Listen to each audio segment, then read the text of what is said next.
वासुदेवाय कृष्णाय वासुदेवाय हरे परमात्मने प्रणतः क्लेशनाशाय गोविन्दाय नमो नमः। नमः परमहंसास्वादितचरणकमलचिन्मकरन्दाय भक्तजनमानसनिवासाय श्रीरामचन्द्राय वागीशायस्य वदने लक्ष्मीर्यस्य च वक्षसि यस्यास्ते हृदये संवित् तं नृसिंहमहं भजे। गुरुर्ब्रह्मा गुरुर्विष्णुर्गुरुर्देवो महेश्वरः गुरुस्साक्षात् परब्रह्म तस्मै श्री गुरवे नमः। भगवत चरण कमलानुरागी मेरे सभी स्वजन प्रियजन, आप सभी को मेरा प्रणाम अभिनंदन। जय श्री कृष्ण, राधे राधे। प्रभु की मंगलमय कृपा करुणा से भगवान की भावमय उपस्थिति का अनुभव करते हुए श्रीमद् भगवत गीता के आधार पर भगवान की दिव्य वाणी का, महापुरुषों के दिव्य चिंतनों का हम लोग आनंद ले रहे हैं, चिंतन कर रहे हैं। प्रभु की मंगलमय कृपा से हम लोग 27वें कल की चर्चा में हम लोगों ने 27वें श्लोक में प्रवेश किए थे। अब उसके बाद फिर आज प्रयास करेंगे कुछ आगे बढ़ जाएं, हम लोग बढ़ें। भगवान ने यहाँ 27वें श्लोक में मानो अर्जुन से कहा, यदि तुम आत्मा को नित्य जन्मने वाला अथवा मरने वाला भी मानो तो किसी प्रकार का शोक तो करना ही नहीं चाहिए, क्योंकि जो जिसका आप निवारण नहीं कर सकते हो उसका शोक करने का कोई मतलब ही नहीं है। इसी बात को भगवान यहाँ स्पष्ट करते हैं। तो एक बार हम लोग पुनः पाठ करते हैं 27वें श्लोक का, और फिर हम लोग चिंतन की यात्रा में थोड़ा आगे बढ़ेंगे। 27वां श्लोक मैं बोलूं, फिर आप लोग बोलिएगा खूब प्रेम से। भगवान कह रहे हैं, जातस्य हि ध्रुवो मृत्युर्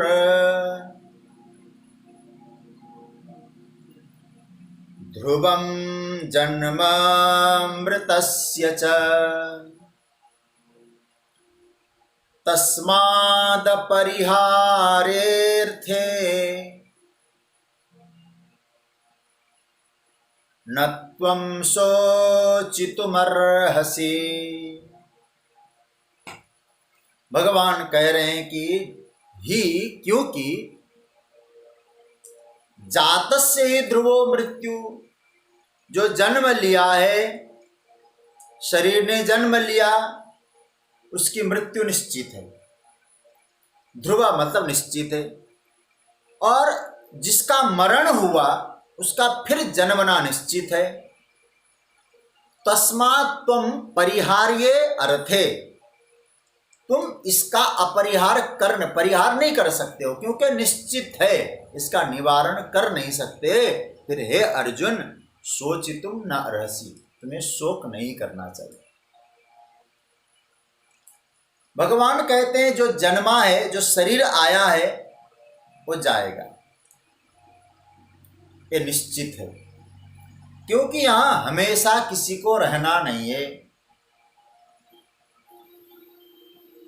कल मैंने चर्चा की थी बुद्ध की, कि मृत्यु का कारण ही जन्म है।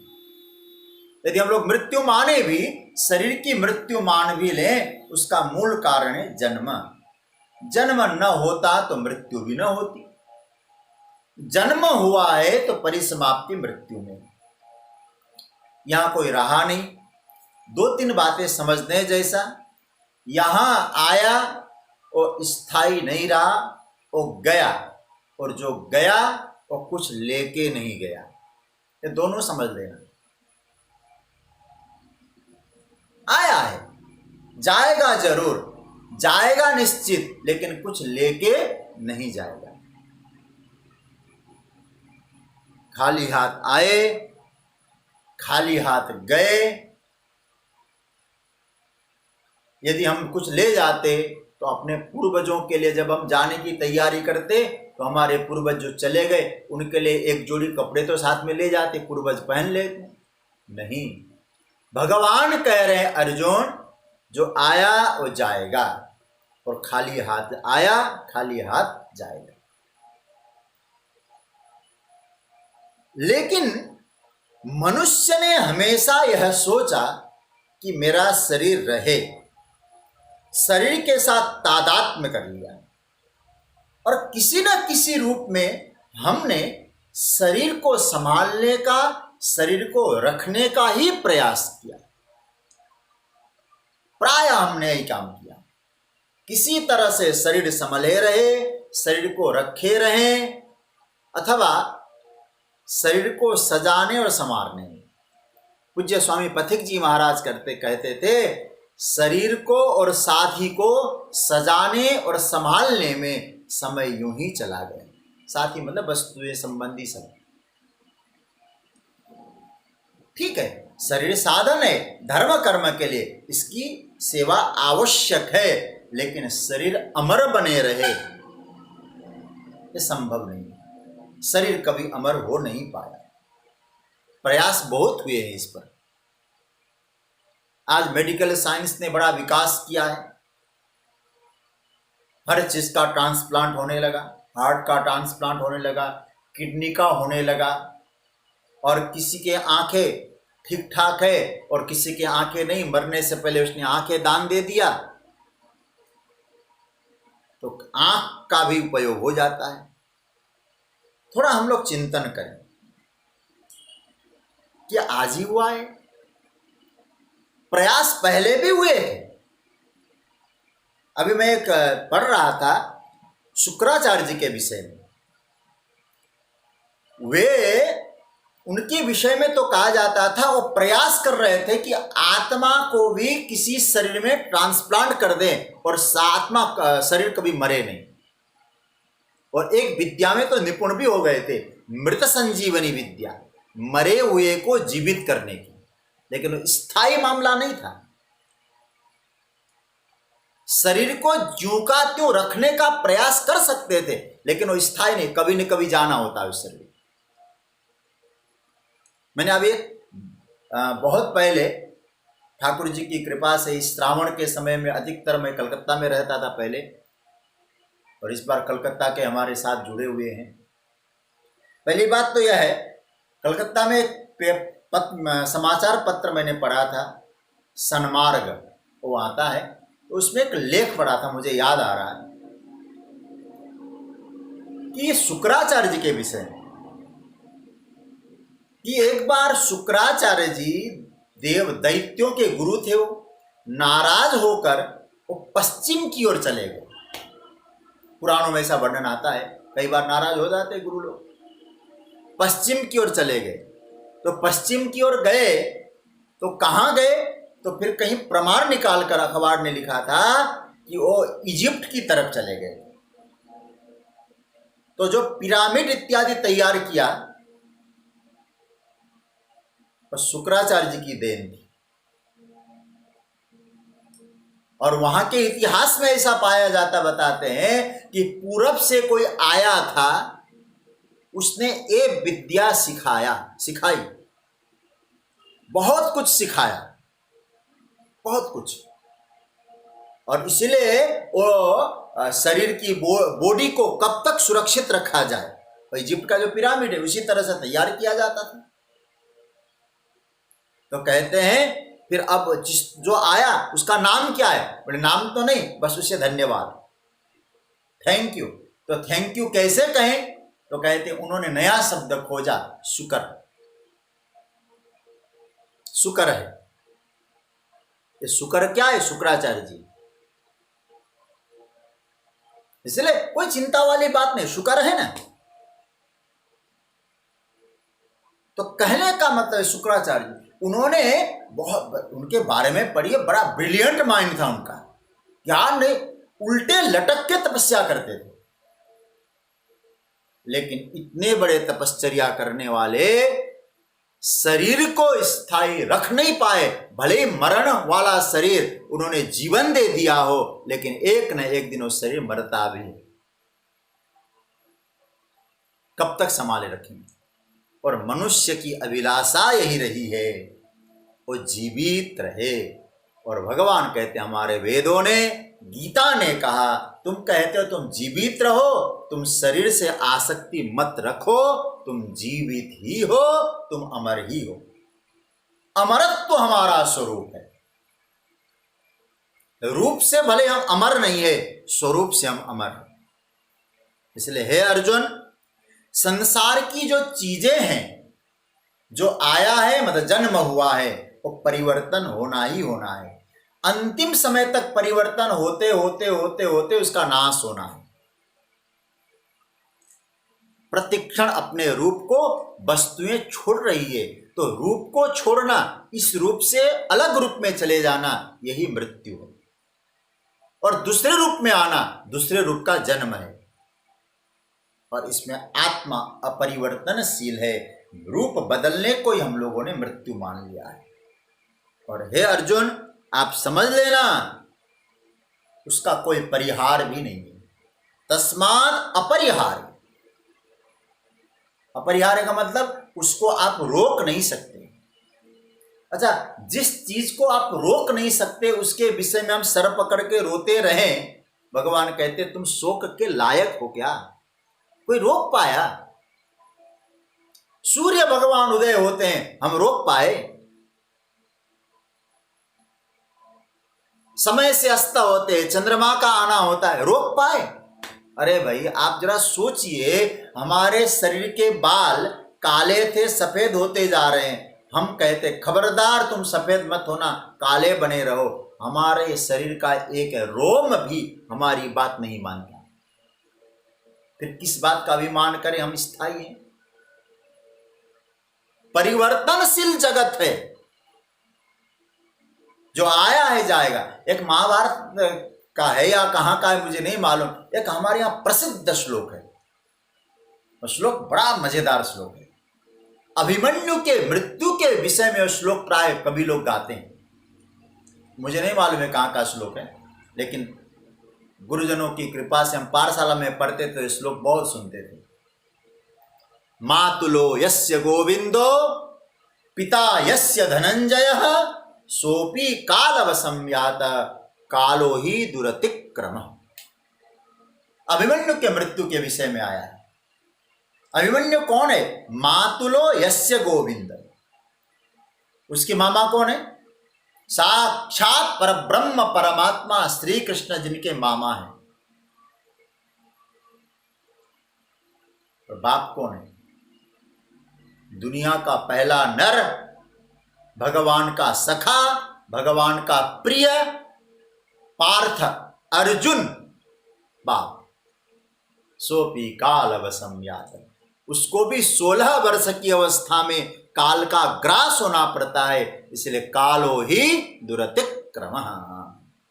किसी को नहीं छोड़ता, सबकी यात्रा है। इसलिए हे अर्जुन, जिसका रोका नहीं जा सकता, जिसको रोका नहीं जा सकता, उसके विषय में शोक मत करो। शोक उसी का कीजिए जो अनहोनी होए। अनहोनी होनी नहीं, होनी सो हो जाए। बस एक बात ध्यान रखना, ये जो कुछ हो रहा है तुम में नहीं हो रहा है, तुम इसके दृष्टा बन के परिवर्तन का आनंद लो। देखो, साक्षी बनो, क्योंकि आप वो नहीं हो।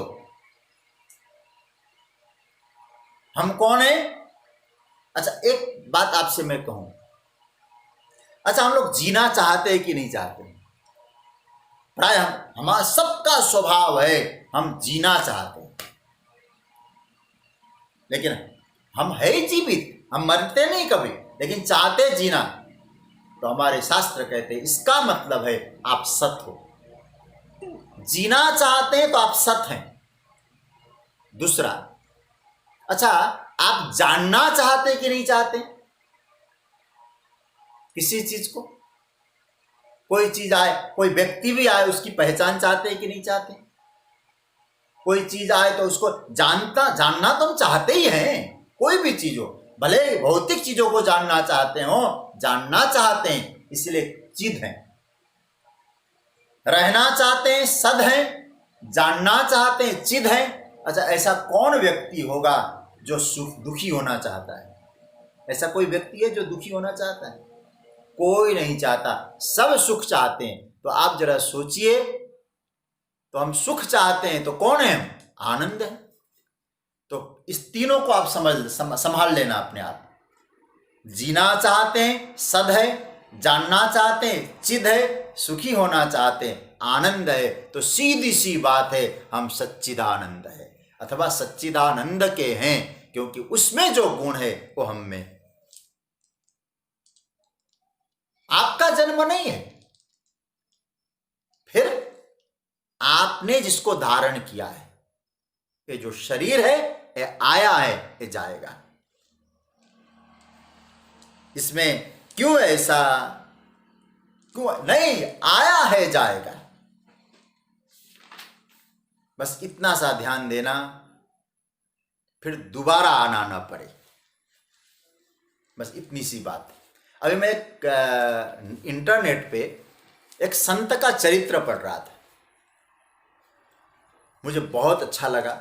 मैंने उनके विषय में सुना था, तो खाली बैठा था, तो मैं सोचा कि चलो नेट में वो मिल जाए तो मैं उनका पढ़ लूँ कुछ। केवल मैंने सुना था। वो थे रंग अवधूत महाराज। कभी आप इंटरनेट में उपलब्ध है, आप पढ़ेंगे तो आपको भी अच्छा लगेगा। बड़े दिव्य महापुरुष थे। वो गोधरा गुजरात के थे। वो शरीर उनका हरिद्वार में पूरा हुआ। रंग अवधूत, बड़े विलक्षण मूर्ति थी। उनके बड़े अनुयायी हैं। उनकी एक वाणी मैंने अभी नेट पे मैंने सर्च किया तो मुझे अच्छा लगा। बोले, मरना है ऐसा मरो, फिर दोबारा जन्मना ना पड़े, उस तत्व को जान के मरो। तो उन्होंने क्या कहा है? आने वाले को 100 सलाम। उनकी वाणी मैंने नोट किया। रंग अवधूत, आप लोग भी उनके बारे में पढ़ सकते हैं, बड़े दिव्य विभूति। आने वालों को 100 सलाम, जाने वाले को 1000 सलाम। क्यों? आने वाले से जाने वाले का महत्व ज्यादा है। अच्छा, कोई आया है ना किसी के घर में, किसी का जन्म हुआ है, टेलीफोन से आप कहते ठीक है, बधाई हो आपको, बहुत अच्छा। कोई आवश्यक नहीं जाना, लेकिन कोई चला जाता है तो आप सोचते नहीं एक बार पहुंच के आए जरूर। इसका मतलब है आने वाले से ज्यादा महत्व जाने वाले का है। वो कहते हैं आने वालों को 100 सलाम, जाने वालों को 1000 सलाम, और अंत में कहते जाकर कभी न लौटे उन्हें लाख सलाम, यद गत्वा न निवर्तन्ते। इसलिए जन्म भी ऐसा हो, एक बार ले लिया तो फिर लेना न पड़े। मर गए तो फिर दोबारा मरना न पड़े। मरो मरो सब कोई कहे, मरना न जाने कोई, एक बार ऐसे मरो फिर मरना न हो। अर्जुन, शरीर आया है तो जाएगा। अब थोड़ा सा चिंतन करना। हम लोग घर में बैठे हैं, बिजली जल रही है, लाइट जल रही है, हम लोग कोई ग्रंथ पढ़ रहे हैं अथवा पूजा कर रहे हैं, कुछ कर रहे हैं। भीतर का एक प्रकाश है लाइट, ट्यूबलाइट, बल्ब, और बाहर का एक प्रकाश है सूर्य। ठीक है, अब थोड़ा चिंतन करें। 7 बजे सूर्यास्त होना है। ध्यान से सुनिएगा, 7 बजे सूर्यास्त होना है। हम जानते हैं इसको। हमें कभी अपसेट नहीं करता सूर्यास्त, क्योंकि समय से हो रहा है। अब जब हम कमरे में बैठ के लाइट जला के कुछ पढ़ रहे थे, अचानक बिजली चली जाती है तो अपसेट हो जाते हैं। क्यों? क्योंकि अचानक गई, उसे जाना था। सूर्यास्त का तो पता था, लेकिन लाइट के बारे में पता नहीं था। तो सूर्यास्त के होने पर आपको दुख नहीं होता है? जो नहीं अप्रत्याशित थी उसमें कोई बात नहीं, लेकिन अब लाइट तो जाएगी, कितने देर में आएगी कोई भरोसा नहीं है। आज थोड़ी देर में भी आ सकती है, कुछ देर में आ जाए, कहीं फॉल्ट हो तो घंटे 2 घंटे लग जाए, क्या हो। अब थोड़ा सा चिंतन करना, सूर्योदय हुआ है, सूर्यास्त होगा, ये आपको मालूम था। अब भीतर से अपने आप से पूछिए, इस शरीर का उदय हुआ है, शरीर का अस्त होगा, ये मालूम है कि नहीं? मालूम है। यदि आपको भीतर से मालूम है ये जाएगा, फिर भगवान कहते फिर शोक किस बात का? क्योंकि उदय हुआ है तो अस्त होना है, सूर्योदय उदय होना है, आपको मालूम है अस्त भी होगा, आपको कोई दिक्कत नहीं है। लेकिन हमने अब कोई सूर्यास्त होने पर रोते हैं क्या हम? क्यों हुआ सूर्यास्त, क्यों हुआ सूर्यास्त? भगवान कहते अर्जुन, जन्म हुआ है, मृत्यु निश्चित है, सूर्योदय और सूर्यास्त की तरह। उदय हुआ, अस्त होना है, फिर चिंता किस बात की? और इतना तो भगवान ने कह दिया, सूर्योदय भी होने। और एक बात और समझ लेना, सूर्यास्त हुआ है, भगवान कहते सूर्योदय भी होगा। इसका अर्थ कह रहे भगवान, ध्रुवम जन्म मृतस्य च। ठीक है, भगवान इस बात को तो आप मानते हैं, जिसका जन्म हुआ उसकी मृत्यु है। लेकिन आगे तो ठाकुर जी बड़ा विचित्र, जिसकी मृत्यु है उसका जन्म है। फिर अब ये क्या कहेंगे ठाकुर? पुनर्जन्म का जो सिद्धांत भगवान ने स्थापित किया है, इसको कोई माने या न माने, होगा ही है, होना है। गीता का बड़ा गजब का सिद्धांत है। अब इंडिविजुअल को इसको स्वीकार करता हो न करता हो, उसकी अपनी धारणा है, लेकिन व्यापक रूप से हमारा सिद्धांत है पुनर्जन्म है। अब उनके कोई सिद्धांत को कहे कि मैं नहीं मानता, अब उसको कहिए भाई तेरी बुद्धि, तुझे तेरे मानने या न मानने से हमारे सिद्धांत में कोई फर्क नहीं पड़ता है। सूर्य को माने या न माने, अब कोई व्यक्ति कह रहे हम तो सूर्य को मानते ही नहीं। क्यों नहीं इसलिए आंख बंद कर रहा हूं मैं। आंख बंद करेगा, तुझे अंधेरे में बैठना पड़ेगा, सूर्य अपने समय से चलेगा, अंधेरा अपने आप को होगा। इसलिए ये ध्रुव सत्य है, ध्रुवम जन्म मृतस्य च, पुनर्जन्म परजन्म का विधान है।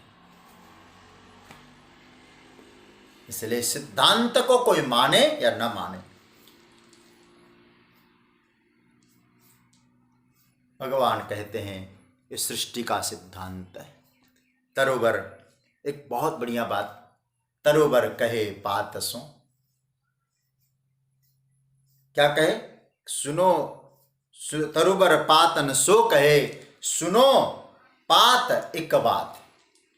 वृक्ष पत्ते को कह रहा है, तरुबर पातन सो कहे, सुनो पात एक बात। यह घर की यह रीत है, इक आवत इक जात। ये संसार की एक रीत है, एक आएगा एक जाएगा, आना जाना चला रहता है। लेकिन आप अपने आप को अचल समझो, क्योंकि जो आया है उसे जाना है, और जो गया है फिर आना है। तो ऐसा करो फिर आना न पड़े, उसके लिए क्या सोचो? हम अपने स्वरूप को जाने, परमात्मा को जाने। हे परमात्मा, ऐसी कृपा करना, फिर दोबारा हमको संसार में मत भेजना, अपने चरण शरण का आश्रय लेना। यद गत्वा न निवर्तन्ते तद्धाम परमम्। उस अवस्था में पहुंचना है। तब भगवान यहाँ कह रहे हैं, हे अर्जुन, शरीर आया है तो जाएगा। जातस्य ही ध्रुवो मृत्युर ध्रुवम जन्म मृतस्य च तस्मात् अपरिहार्य। इसलिए उसका कोई निवारण नहीं है। लाख कोशिश करो, अनंत कालों से चला आ रहा है। अब आप भी सोचिए कितनी पीढ़ियों की याद है आपको। बाप की याद है, दादा की याद है, परदादा की याद है, कितनी पीढ़ियों से हम हैं, कितनी पीढ़ी आए, कितनी पीढ़ी गई, कोई स्थायी हुआ? आगे भी ऐसा ही रहेगा, आना जाना चला रहेगा। तो कहने का तात्पर्य है कि भगवान कह रहे हैं शरीर आया है, जाएगा, उसका निवारण कर नहीं सकते हो तो शोक भी मत करो। जातस्य हि ध्रुवो मृत्युर ध्रुवम जन्म मृतस्य च तस्मात् अपरिहार्यर्थे न त्वं शोचितुमर्हसि। इसलिए देखो, तस्मात् अलग है, अपरिहार्य अलग है। तस्माद अपरिहार्य एक साथ बोलते समय द पूरा हो जाता है, लेकिन जब हम अलग अलग संधि विच्छेद करेंगे तस्मात् अपरिहार्यर्थे। अब आइए 28वां श्लोक, 28वें श्लोक की चर्चा करते हैं, प्रेम से गाइएगा। अव्यक्तादीनि भूतानि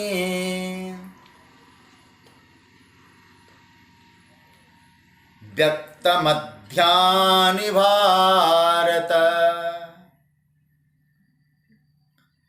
अव्यक्त निधनान्येव तत्र का परिदेवना। भगवान ने 25वें श्लोक में नानुशोचितुमर्हसि कहा, 26वें श्लोक में नैवं शोचितुमर्हसि कहा, 27वें श्लोक में न त्वं शोचितुमर्हसि कहा। अब 28वें श्लोक में कहते तत्र का परिदेवना, उसके विषय में शोक क्यों करो, शोक के लायक नहीं। अब भगवान 28वें श्लोक में जो बता रहे उसको ध्यान से सुने। हे भारत, हे अर्जुन, भूतानि आदिनी अव्यक्ता। भूत क्या है? जो बन चुका है, वे सब क्या है? अव्यक्त है। भूत मतलब जो बन चुके, अव्यक्ता आदिनी, वे सब पहले अव्यक्त थे। निधनानि एव अव्यक्त, वे जो निधन खत्म हो जाएंगे तो भी दिखाई नहीं देंगे। ध्यान से समझना इस बात को। जो बन चुका, जो बनेंगे भूत प्रकृति, वो आदिनी पहले अव्यक्त थे, जब नहीं रहेंगे तब भी अव्यक्त होंगे। मध्यानि व्यक्त है, बीच में दिखाई दिए, व्यक्त हो गए। तत्र का परिदेवना, उस विषय में शोक नहीं करना चाहिए। फिर शोक क्यों कहा जाए, किया जाए? तत्र का परिदेवना। भगवान यहां एक दार्शनिक पक्ष से भी अर्जुन को शोक मुक्त कराना चाह रहे हैं। दार्शनिक पक्ष लेके ठाकुर जी कहते हैं अर्जुन, दो ही भाव है, या तो तुम आत्मा को अजन्मा समझो या जन्मने और मरने वाला समझो। और आत्मा को यदि जन्मना मरना नहीं आत्मा में नित्य है, शाश्वत है समझो, तो भी शोक बनता नहीं है। और नित्य मरने वाला, नित्य पैदा होने वाला कहोगे तो भी शोक नहीं बनता। किसी तरह से भी चिंता वाली बात तो है ही नहीं। इसकी थोड़ी चिंता करें, चिंतन करें। अव्यक्तादीनि भूतानि, मानो भगवान अर्जुन से कह रहे हैं कि जो दिखाई दे रहे हैं, जो शत्रु मित्र जो भी तुम्हें दिखाई दे रहे हैं, ये पहले थे नहीं, इनका शरीर नहीं था, ये भूत है। भूत मतलब वो वाला भूत नहीं मत समझ लेना, जो डरावना जो आता है वो भूत नहीं। ये पंचमहाभूतों से बना हुआ है जो पिंड है, ये नहीं था, इस समय दिखाई दे रहा है और बाद में नहीं रहेगा। फिर तुम्हें क्यों शोक करना अर्जुन? जन्म से पहले जीव मात्र अव्यक्त था, दिखाई नहीं पड़ता था। ध्यान देना, दिखाई न पड़ना इसका मतलब नाश होना नहीं होता है।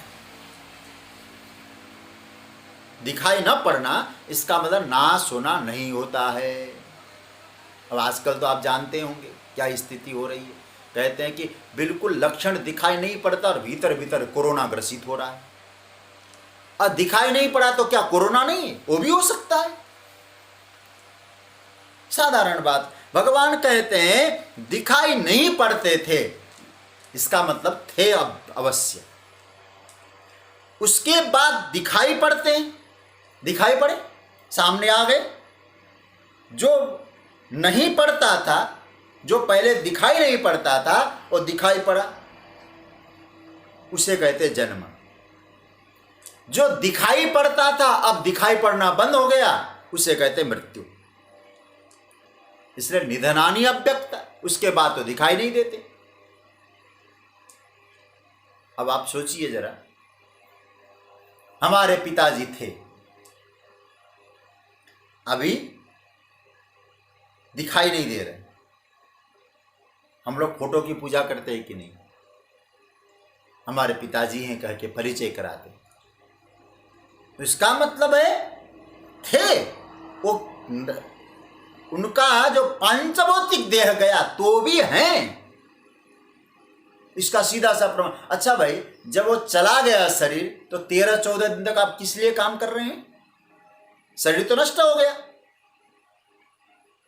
इसका मतलब है जीवात्मा जो आत्म तत्व नित्य है। भगवान कहते उसमें चिंता कैसी? अदर्शनात् आपतिता पुनश्च दर्शनम गता। पहले दिखाई नहीं दे रहा था, अब दिखाई दिया, बाद में दिखाई नहीं देता, उसके लिए क्या चिंता? खलील जिब्रान ने, बड़ा तपस्वी, कहते हैं कि एकांत में वो बैठा था। उस समय बिजली विजली नहीं थी। कहते एक प्रकाश में कुछ लिख रहा था और चिंतन करता था, लिखता था। छोटी सी कुटिया थी, एक ही दरवाजा था। कहते उसकी कुटिया में एक चील आया, चील ने प्रवेश किया, पैर फैलाया,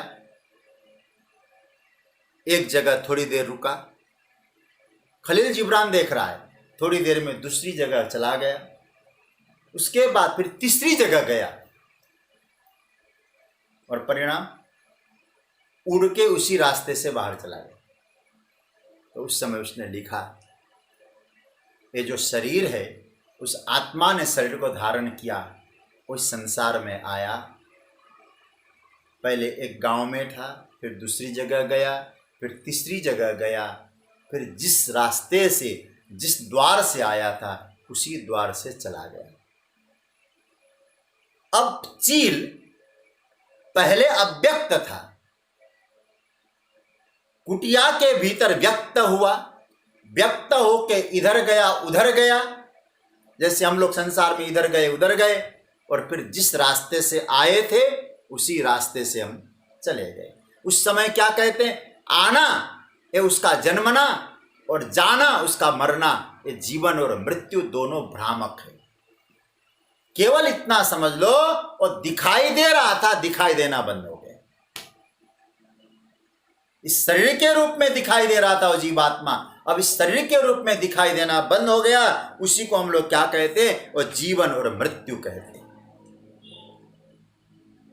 इसलिए तो कहते हैं वेदांत तो एक सिद्धांत देता है, तीनों कालों में संसार शरीर का अस्तित्व ही नहीं है। एक बड़ा सुंदर भाव आपको दे रहा हूं। अच्छा, 70-80, चलो कोई शरीर है, 70-80 वर्ष तक तो दिखाई पड़ता है हमको, तो फिर हम कैसे कहें कि बिल्कुल नहीं है? जगत गुरु शंकराचार्य भगवान के भी गुरु गौड़पाद आचार्य, वो लिखते हैं, आदावंते च यन्नास्ति वर्तमानेपि तत्तथा। ये उनका भाव।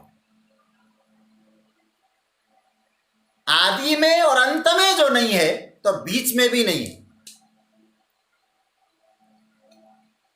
बहुत गजब का भाव है। ये जो शरीर है, पहले नहीं था, बाद में नहीं था, तो बीच में भी नहीं है। ये उनका भाव है। बोले कैसे? दिखाई तो दे रहा है, तो बहुत सुंदर भाव दिया, मृग जल की तरह। आप लोग कहीं जा रहे हो, आपने कई बार अनुभव किया होगा, दूर रोशनी में, रास्ते में दूर देखिए तो लगता है कि वहां पानी है, आप निकट पहुंचिए, पानी रहेगा वहां, है नहीं? तो ना होते हुए भी दिखाई दे रहा है नहीं, फिर भी दिखाई दे रहा है। सपना है नहीं, फिर भी दिखाई दे रहा है। तो क्या सपना सत्य है? सपना भी असत्य है। तो गौड़पाद आचार्य कहते हैं ये शरीर भी एक तरह से जड़ है, ये असत है, और तुम हो सत्य। अरे भाई, सर्प पहले भी नहीं था। रस्सी में यदि आपने सर्प देखा तो सर्प पहले भी नहीं था, बाद में भी सर्प नहीं रहेगा, बीच में आपने सर्प देखा, तो क्या आप सर्प सत्य मानेंगे? जब तक रस्सी का बोध नहीं है तब तक आपको सर्प सत्य लगता है। उसी तरह से जब तक आत्मा का बोध नहीं है तब तक शरीर सत्य लगता है। और जिस दिन उस तत्व का बोध हो जाएगा, शरीर तो भ्रम था, हम तो उस अचल अमर अतत्व परम तत्व आत्मा है। आचार्य शंकर कहते उनके जीवन में एक बात घटी। 8 वर्ष की उम्र में उनको सारे वेद कंठस्थ हो गए। जगत गुरु शंकराचार्य कालडी गांव में जब अपनी माता से वो कहने लगे, माँ मैं अब संन्यास ग्रहण करना चाहता हूं, क्योंकि आयु तो आप जानते होंगे 32 वर्ष की आयु थी उनकी। क्या कमाल करके गए आचार्य शंकर, अद्वैत सिद्धांत को कैसे संसार में स्थापित किया। तो संन्यास की इच्छा हुई। माँ ने कहा, नहीं बेटा, मेरी तो इच्छा थी, तू बड़ा हो जाएगा, जल्दी बहू ले आएंगे, योग्य संस्कार होगा, बहुत आनंद आएगा। जगह आचार्य शंकर कहने लगे, माँ आपने पूर्व जन्म में बहुत सारी बहुओं का प्यार पाया है, आज तो एक भी नहीं। वो स्थायी लगता है क्या आपको? मां, आपने मुझे जन्म दिया है, आप मेरी मां है, लेकिन आप यहां ध्यान देना, ये संसार का जो संबंध कैसा है।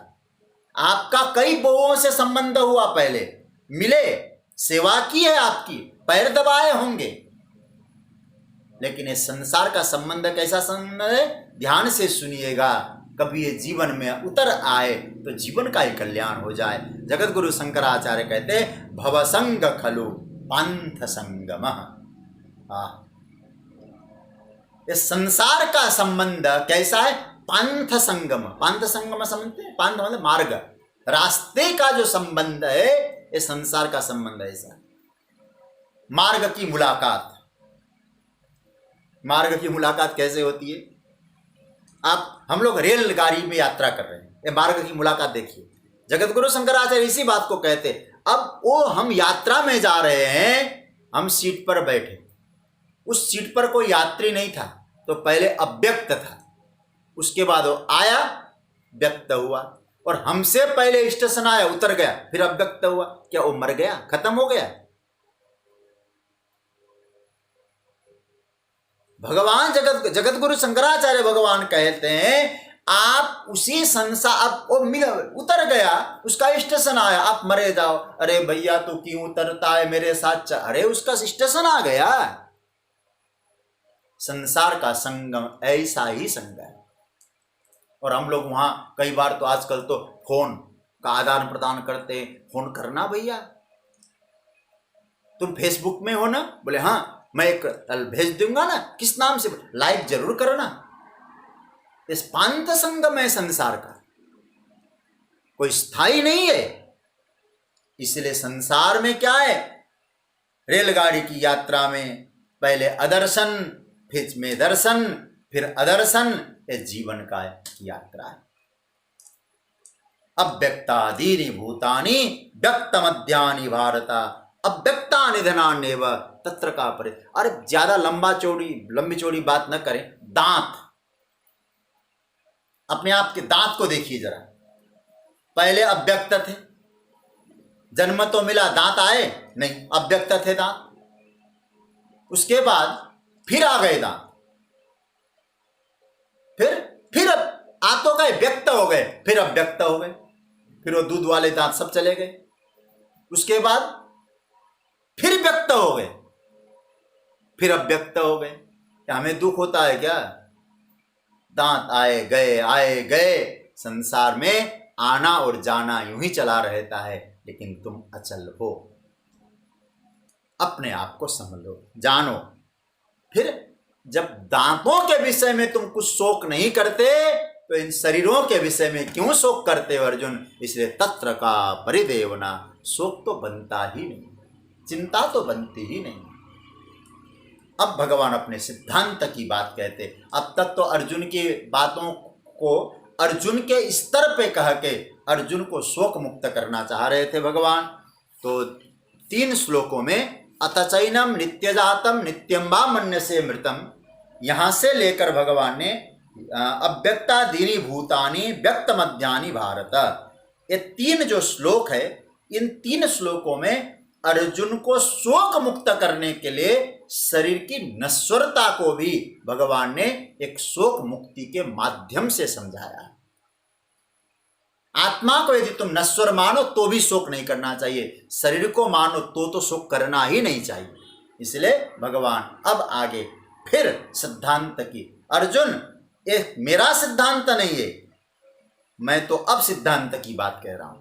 अब भगवान के सिद्धांत की बात 29वें श्लोक में।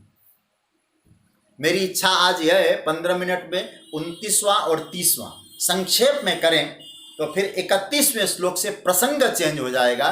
फिर सोमवार से हम फ्रेश विषय में चिंतन करेंगे। ये संक्षेप में मैं करूं। आश्चर्यवत् पश्यति कश्चिदेन, 29वां, आश्चर्यवत् पश्यति कश्चिदेन माश्चर्यवद् वदति तथैव चान्यः, आश्चर्यवच्चैनमन्यः शृणोति श्रुत्वाप्येनं वेद न चैव कश्चित्। बड़ा सुंदर श्लोक है। भगवान कहते हैं कश्चित् एनम आश्चर्यवत् पश्यति, कुछ लोग इसको आश्चर्य की तरह देखते हैं। कुछ अन्य लोग आश्चर्यवत् वदति, कुछ बोलते हैं तो इस आत्मा के विषय में आश्चर्य की तरह बोलते हैं। जब अन्य और कुछ लोग आश्चर्यवत् शृणोति, जब आत्मा के विषय में सुनते हैं तो आश्चर्य होता है उन लोगों को। कश्चित् श्रुत्वापि, और कुछ लोग सुनने के बाद भी एनम न वेद, इस आत्मा को नहीं जानते। हालांकि बड़ा विस्तार करने लायक मंत्र है, कोई बात नहीं, जैसे ठाकुर जी की इच्छा। अब यहां आश्चर्य क्या है देखिए, अनेक सहस्त्रों में कोई एक इस आत्मा की ओर बढ़ता है, जानने की कोशिश करता है, वही सबसे बड़ा आश्चर्य है। हजारों लोग होंगे लेकिन सब लोग आत्मा को जानने की कोशिश नहीं करते। ये जगतगुरु शंकराचार्य का भाव है। वो कहते हैं अपनी भाष्य में, अनेक सहस्रेषु कश्चित् एव भवति इति आश्चर्य। अनेकों में कोई एक होता है कि आत्मा को जाने तो सही, अपने आप को जाने तो सही, और बुरा नहीं मानना। हम लोग अपने आप को तो जानने की कोशिश नहीं करते, अपने आप से जो अतिरिक्त अन्य पदार्थ है उनको जानने की बड़ी कोशिश करते हैं। इसलिए आश्चर्य तो होता ही जो अपने आप को जानने की कोशिश करे। देखिए, जनाना, आत्मा के बारे में ज्ञान देना भी आश्चर्य है, मुश्किल है। मुझे तो लगता है भगवान का यह भाव क्या रहा होगा। प्रभु का भाव शायद यह है कि मनुष्य जन्म सबसे, उस जन्म में, उस जीवन में सबसे प्रायोरिटी चीज क्या होनी चाहिए? यह होनी चाहिए मैं कौन हूं, इसे समझे। यह प्राथमिकता होनी चाहिए। मैं वास्तविक कौन हूं? मनुष्य जीवन क्या भोगने के लिए मिला है? अन्य योनियों में भगवान ने मुझे क्यों नहीं भेजा? कभी हम अपने आप से तो कहें, सोचें, पशुओं को देखकर सोचें, ये पशु भी तो योनि है, मुझे वहां क्यों नहीं भेजा? मुझे मनुष्य क्यों बनाया? बुद्धि क्यों दी मुझे भगवान ने? भगवान कहना चाहते हैं, अर्जुन, सबसे बड़ा आश्चर्य तो यह है, मनुष्य जन्म लेकर आया हुआ व्यक्ति अपने बारे में कभी सोचता ही नहीं। और कुछ कुछ लोग बोलते हैं तो आश्चर्य है, और उस विषय में कुछ लोग सुनते हैं तो आश्चर्य है। और जो हम होते नहीं ना, उस विषय में सुनने में हमको बड़ा आनंद आता है। हम होते नहीं, जो हमारा अपना नहीं है, उस विषय में तो हम खूब सुनते हैं। शरीर के विषय में हम बहुत सुनना चाहते हैं, शरीर को कैसे संभालें, शरीर को सुंदर कैसे बनाएं, रूप रंग कैसे निखारें, कितना एड सुनते हैं। आप जरा सोचिए इस विषय में। कपड़ों के बारे में कितना सुनते हैं, उनकी चर्चा कितनी करते हैं।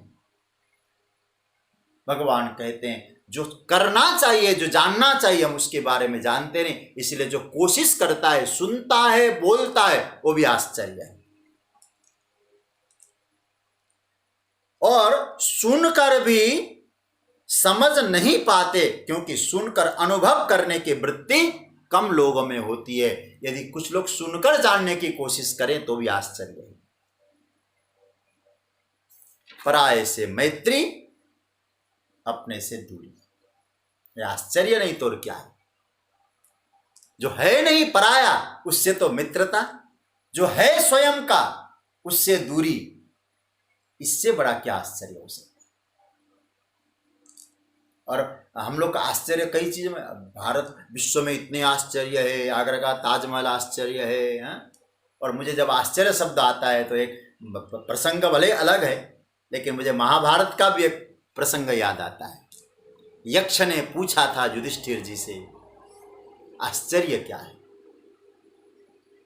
तो युधिष्ठिर जी ने कहा था, मुझे सबसे, आप भले पिरामिड आश्चर्य कहो, चीन का दीवार आश्चर्य कहो, आगरा का ताजमहल आश्चर्य कहें, एफिल टावर आश्चर्य कहिए, लेकिन युधिष्ठिर जी कहते हैं सबसे बड़ा आश्चर्य है अहनि अहनि भूतानि गच्छन्ति ही यमालयम शेषा स्थिरत्वमिच्छन्ति किमाश्चर्यमतः परम। रोज लोग मर रहे हैं, मरते हुए को देख रहे हैं, लोग जा रहे हैं, और हम जो जीवित है हजर अमर बनने की कोशिश करें, इससे बड़ा कोई आश्चर्य नहीं। अपने आप को अजर अमर माने, ये भी आश्चर्य है। ये युधिष्ठिर जी ने कहा। तो भगवान कहते हैं आश्चर्यवत पश्यति। देखो, पश्यति शब्द के हम दो अर्थ करेंगे, एक तो देखना और दूसरा जानना। देखना नेत्रों से होता है। अब थोड़ा सा आप देखिए, तीन चीजें हों तब हम लोग किसी को अच्छी तरह से देख पाते हैं। देखने में क्या क्या है देखो, एक तो देखने वाली इंद्रियां हो, आंख हो, देखने वाला व्यक्ति हो, और दृश्य हो। जिसे देखना है उसको हम दृश्य कहेंगे, देखने वाला वो व्यक्ति, उसका नाम है दृष्टा, और जिन साधनों से देख रहे हैं इंद्रिया, ये है दर्शन। दर्शन, दृश्य और दृष्टा, इसको वेदांत ने त्रिपुटी कहा है। और आत्मा का दर्शन ऐसा नहीं होता। आत्मा क्या है? आत्मा स्वयं में देखना है। आत्मा को देखना, स्वयं में स्वयं को देखना। इसलिए वहां न दृश्य है, न दर्शन है, न दृष्टा है। एक बढ़िया भाव दिया किसी ने, हमी से भूले हमी थे भूले, हमी में भूले हमी को खोजने हमी चले। हमी ने खोजा, हमी ने पाया, हमें मिले, हमी मिले। तो ये कहने का अर्थ क्या हुआ? आत्मा को देखना, स्वयं को देखना है। अपने आप को देखें।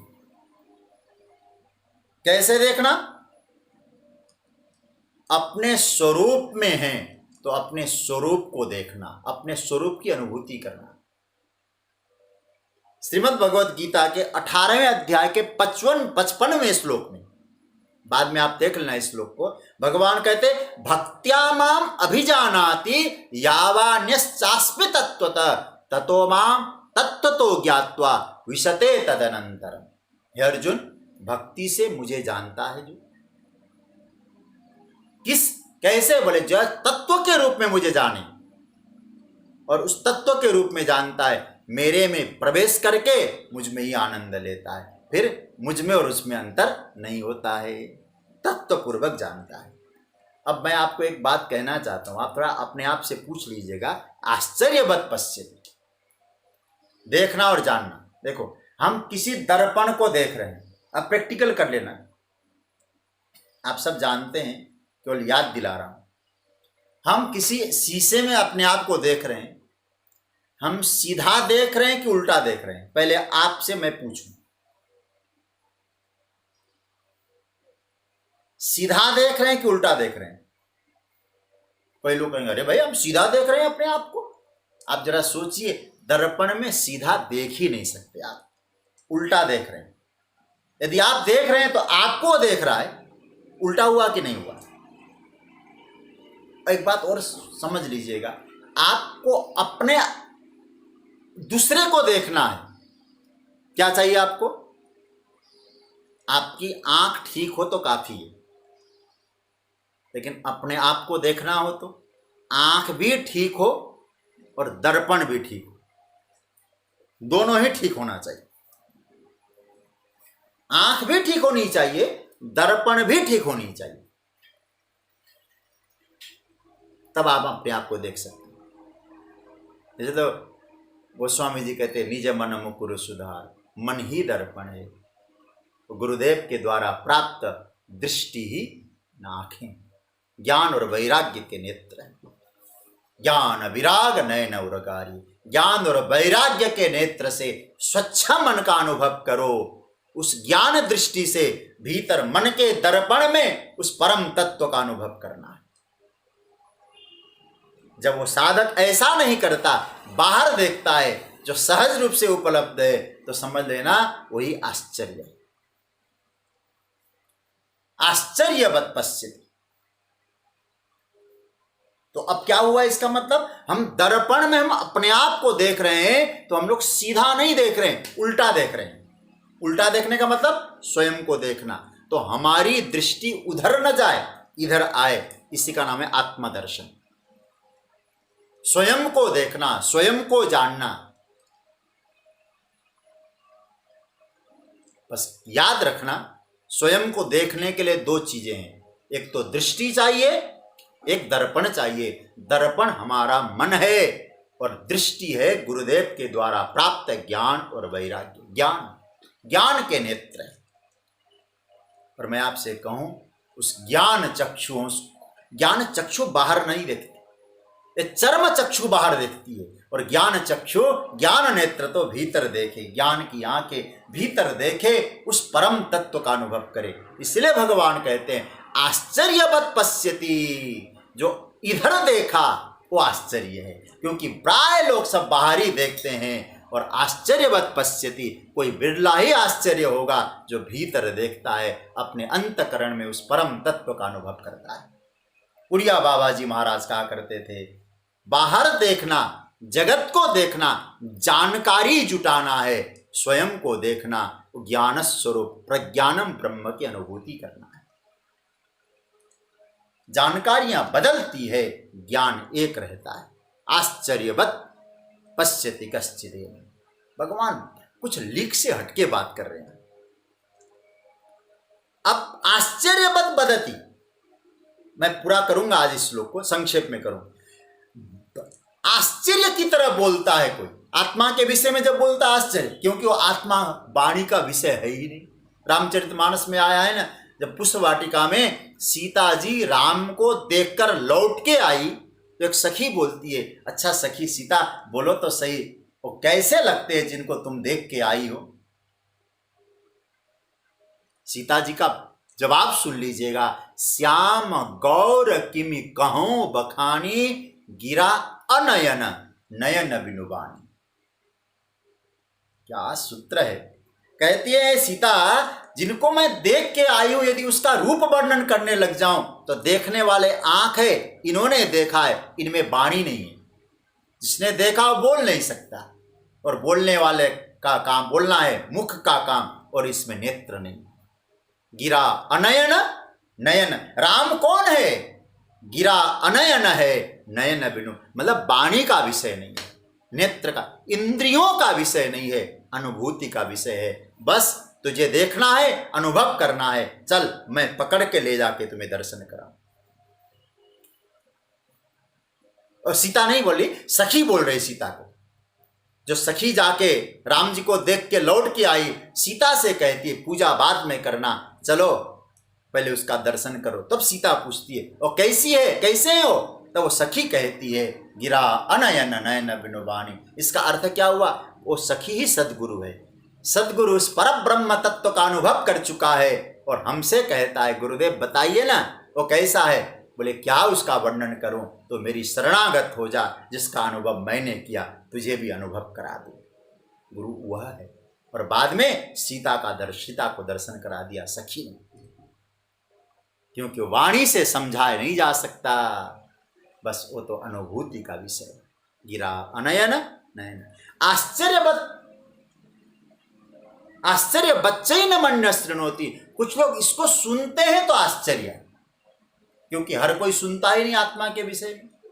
आत्मा के विषय में सुनना भी, बढ़िया बढ़िया लीला कथा हो, ठुमक ठुमक चले, उसको हम सुनना। मनोरंजनात्मक कथा भी हमें कौन सी पसंद है? थोड़ा बुद्धि का वर्जिश करना पड़े ना, हमें पसंद नहीं आता। अरे आज तो बड़ा विषय कठिन था महाराज, अरे प्रयास करो ना, समझने की कोशिश करो। हम लोग यही तो गलती कर देते हैं, थोड़ा कठिन लगे तो छोड़ देते हैं। नहीं, समझना है, इसलिए कठिन लगकर भी समझने वाले आश्चर्य है, क्योंकि बहुत कम होते हैं। और कुछ लोग सुनने के बाद भी समझ नहीं पाते, क्योंकि अनुभव की यात्रा में नहीं जाते, तब आश्चर्य है। मनुष्याणाम सहस्रेषु कश्चिद यतति सिद्धये यतताम अपि सिद्धानाम कश्चिन माम व्यक्ति तत्वता। इसलिए हे अर्जुन, कुछ आश्चर्य की तरह जानता है, देखता है, समझता है। आश्चर्यवत् पश्यति कश्चिदेनम आश्चर्यवत् वदति, कुछ बोलता है उसके विषय में तो आश्चर्य है, कोई सुनता है तो आश्चर्य है, और कुछ लोग सुनने के बाद भी अनुभव नहीं करते, आश्चर्य है। इसलिए श्रुत्वापेन वेदन चैव कश्चित्। अंतिम श्लोक, क्योंकि मेरा आज मन है परसों से हम पूरे नए विषय में प्रवेश करेंगे। भगवान स्वधर्म समझाएंगे अर्जुन को। कर्म की बड़ी दिव्य मीमांसा, सांख्य योग में आत्मा की अमरता और शरीर की अनित्यता का वर्णन 30वें श्लोक तक। फिर 31वें श्लोक से भगवान जो बात कह रहे हैं और बड़ा सुंदर स्वधर्म की चर्चा करेंगे। केवल इसका पाठ करके अर्थ बता दूंगा, कुछ संक्षेप में चर्चा फिर हम लोग परसों करके, फिर आगे जो दिव्य प्रसंग प्रारंभ होगा, स्वकर्म की अनिवार्यता क्या है, उसकी चर्चा में जाएंगे। देहि नित्यमवध्योऽयं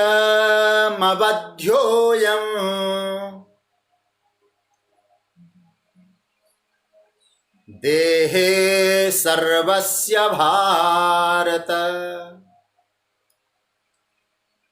तस्मात् सर्वाणि भूतानि न त्वं शोचितुमर्हसि।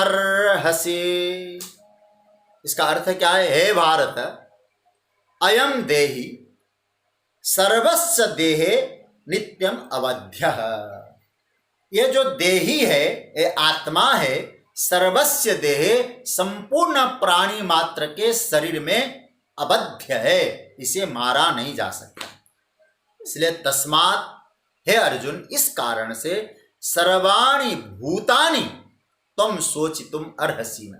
संपूर्ण प्राणी मात्र के लिए तुम्हें शोक करना ही नहीं चाहिए, क्योंकि भीतर रहने वाला वो तत्व है, वो अवध्य है, उसे मारा नहीं जा सकता। ये शरीर तो रहेगा ही नहीं, इसे तो जाना ही जाना है। इसलिए उस अवध्य आत्मा का अनुभव करो। अनुभूति करने के बाद तुम्हें शोक नहीं करना चाहिए। अर्जुन के भय का, क्योंकि अर्जुन का प्रश्न ही था ना, ये सब मरेंगे तो क्या होगा। भगवान तब कह रहे ये कोई मरने वाला नहीं है, क्योंकि वो परम तत्व तो सबके भीतर नित्य अवध्य है, तेरा शोक करना ही व्यर्थ है। भगवान ने यहाँ तक के प्रसंग में आत्मा की नित्यता और शरीर की नश्वरता की चर्चा की। भगवान ने कई रूपों में अर्जुन के शोक को निवारण कराया। अब भगवान को लगा जब व्यक्ति शोक निवारण हो जाए, शोक से निवृत्त हो जाए, चिंता से निवृत्त हो जाए, तब अपना शोक कर्तव्य करेगा, तो कर्तव्य उसके लिए बंधन कारक नहीं होगा। इस बात को बताएंगे ठाकुर जी 31वें श्लोक से। बड़ा दिव्य प्रसंग हमारा प्रारंभ होगा। सोमवार से आगे की चर्चा। आइए आज की चर्चा को यहाँ विराम दें और फिर सोमवार पुनः नए विषय में हम लोग चिंतन करेंगे। कृष्णाय वासुदेवाय हरे परमात्मने प्रणतक्लेशनाशाय गोविंदाय नमो नमः। ओम शांति शांति शांति। ओम।